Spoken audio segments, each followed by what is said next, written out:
Hey guys, it's Hink here. So you know how much I love data, but you also know how much I love pumping, okay? And I've made several videos. I have a whole playlist about how pumping can increase your length, your girth, but more importantly, your actual penile health and erection quality. Here today, we have a paper that demonstrates once again some of the significant health benefits when it comes to pumping, and in my opinion, why this puts it at the top of any kind of enlargement exercise, and even guys that aren't trying to get bigger should consider incorporating it into their routine. The paper we're going to be discussing is called A Pilot Study to Determine Penile Oxygen Saturation Before and After Vacuum Therapy in Patients with Erectile Dysfunction After Radical Prostatectomy. I am going to leave the link to this paper in the description. You can at least have access to the abstract. I had to sign up to get actually access to this full paper, but it's still a very interesting read. So I highly suggest you read it and form your own conclusions. Don't just listen to some clown in a mask, okay? But if you get into the introduction, they start talking about the rat data. The use of a vacuum erection device preserved markers of erectile function through avoidance of anti-hypoxic and anti-fibrotic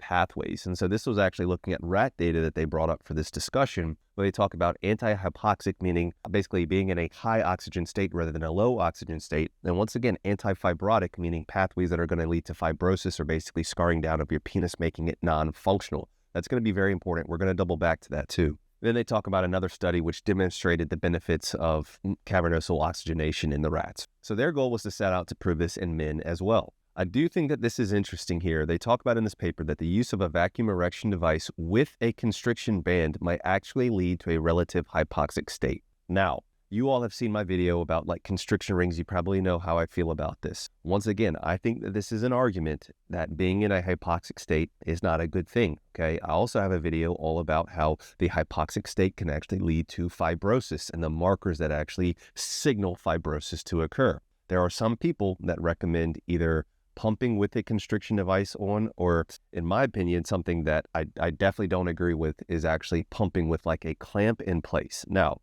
this is my specific opinion, okay? There are other people who do their research, and you should consider, their opinions as well. Please just don't be like, well, he said don't do that. Don't do the voice. But I personally believe that when you do things like applying a constriction device and you're using some sort of pumping or negative pressure basically through that mechanism, you're putting yourself at an increased risk of injury. And I'm debating making an additional video about that. But that's just my take. Now, as far as the methodology for this paper, they looked at about 20 men. Now, on average, or the mean age was about almost 60 years old, guys. And this is on average about a year after surgery. So this is not your average patient population. This is not your average 25-year-old guy who starts applying a pump. But there still is important lessons that we can learn from it. And the way they actually performed this was they were instructed on how to use a pump. So you basically apply a pump, and then during 2-minute intervals, you're supposed to basically pump up, let the negative pressure engorge your penis, and then let it deflate. And then repeat that process, let it engorge and deflate. And the point is to basically get a erection 10 times over the span of 2 minutes. And then what they did was they measured the actual oxygenation immediately afterwards, at 5 minutes afterwards, 15 minutes afterwards, 30 minutes afterwards, and 60 minutes afterwards to actually determine the penile oxygenation. Now, interestingly enough, they basically said that they decided upon 2 minutes because men on average brush their teeth for about 2 minutes, and so they could incorporate that easily into their routine. It's just that's just so random. I mean, but it's also important because that's the kind of thought that goes into some of these studies. It's well, how long should they pump for? I don't know. How long do they brush their teeth? 2 minutes? Yeah, sure, that's good, 2 minutes. This is data, but just keep in mind that maybe it's not the best data, okay? And also, once again, I'm not throwing shots here. I'm just saying, once again, they specify no constriction ring was used during the device cycling or at any point within the study. They're probably more making that a point because in guys with erectile dysfunction, you pump up using a vacuum erection device and then apply a constriction ring to keep the actual blood trapped in there so you have an actual usable erection. That's why they emphasize this, but I still think it's important. And maybe I'm just getting out of this paper what I want to get out of this paper. The results you can see here, guys, okay, the green is going to be the glands or the actual head of the penis, and the red is going to be the corpora or the actual shaft of the penis. And then they basically had a control, which was basically the thigh. Now, as you can see, the blue line, the thigh, the oxygenation basically stayed the same, maybe a slight increase.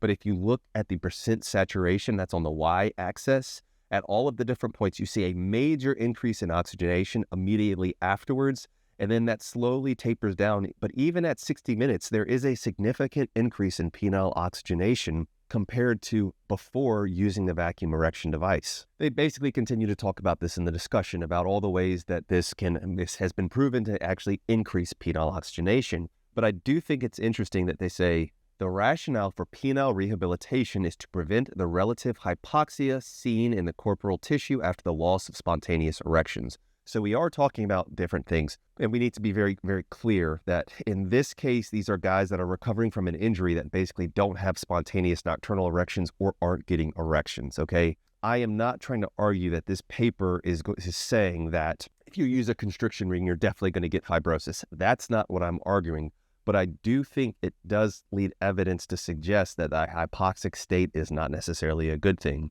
This hypoxia leads to progressive fibrosis and histologic changes that are associated with penile shortening and poor erections. And so once again, I made a video talking about how when you have these markers that come about in ischemia, those are the same markers that start the process of fibrosis, okay? Other people have done very good write-ups that I've seen on Getting Bigger, talking about how in some cases, the ischemic process or having that hypoxic or basically low oxygen state can actually trigger different growth factors. For example, VEGF or vascular endothelial growth factor, which could potentially help with vascular development. That's a reasonable argument, and I don't doubt that. I personally think that it's not worth the risk of potentially sending fibrotic signals, especially with things like the risk of Peyronie's disease. But once again, there's always two sides to this, guys. And so please, do your research or at least listen to other people and get their take on it and see if it makes sense. You could listen to mine, see if it makes sense, and then you can form your discussion on who you basically want to listen to or listen to both of us.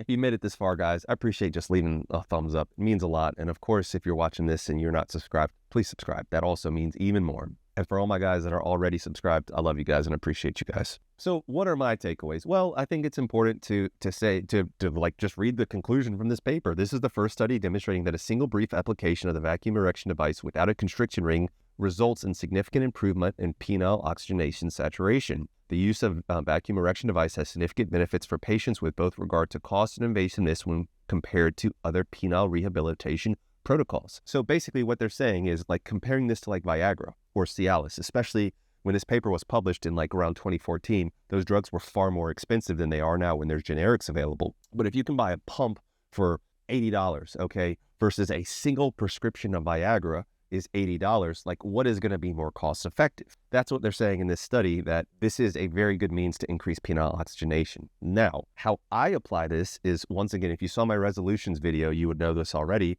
but I think pumping should be a staple in anybody's enlargement protocol because of the specific health benefits. The pump can induce shear stress, which can reduce more nitric oxide, which can actually help to improve erection quality over time, as well as other factors that can lead to improvements in erection quality. And now we know that it improves oxygenation. And so guys, let's just say, for example, you don't watch my stuff and you are using a noose extender and you strap your D down in a noose extender and you're using that for 2 hours, and then you take your D out of that noose extender. The distal portion of your D, especially past that constriction device, has been basically devoid of oxygen for the entire time of that duration. Even if guys are using an extender and you strap on an extender and you're stretching out that tissue, that can have major implications as far as the actual blood supply to the different parts of your penis. So you finish that up, you put on your pump, you inflate it, maybe do some mild interval pumping, but we're not even talking about a crazy range, somewhere in the range of 6 to 8 inches of mercury, maybe somewhere 150, 200 millimeters of mercury.